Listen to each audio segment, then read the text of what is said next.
ఇక రాజకీయ పార్టీలు ప్రభుత్వం గద్దెదించడాలు అన్నటువంటి రూట్లోకే వెళ్ళడానికి నిర్ణయించింది కాక్రోచ్ జనతా పార్టీ.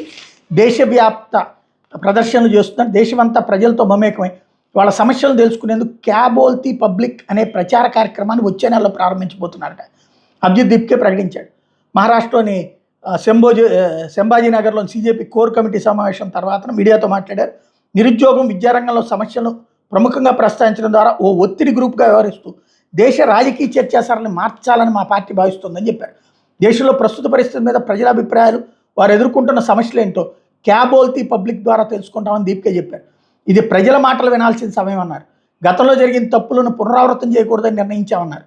జంజెట్ తరం యువత ఆశలు, కళలు, ఆకాంక్షల గురించి ఎవరు మాట్లాడడం లేదని ఆక్షేపించారు. దేశ జనాభాలో అధిక భాగం యువతే ఉన్నారు. వీళ్ళే భవిష్యత్తులో దేశాన్ని ముందుకు నడిపించబోతున్నారు. కాబట్టి వాళ్ళని సంప్రదించకుండా ప్రభుత్వం ఎటువంటి విధానపరమైన నిర్ణయం తీసుకోకూడదు. యువత సమస్యలను అర్థం చేసుకునేందుకు సంప్రదింపులు జరిపే ప్రక్రియ చేపడతామని చెప్పుకొచ్చారు. అదే సందర్భంలో పార్టీ సంస్థాగత నిర్మాణాన్ని బలోపేతం చేయాలని అభిజిత్ దీప్కే నిర్ణయించారు. ఇందులో భాగంగా జాతీయ కార్యవర్గ కమిటీని ఏర్పాటు చేశారు. ఈ కమిటీకి అభిజిత్ దీప్కే జాతీయ కన్వీనర్గా నియమితులయ్యాడు.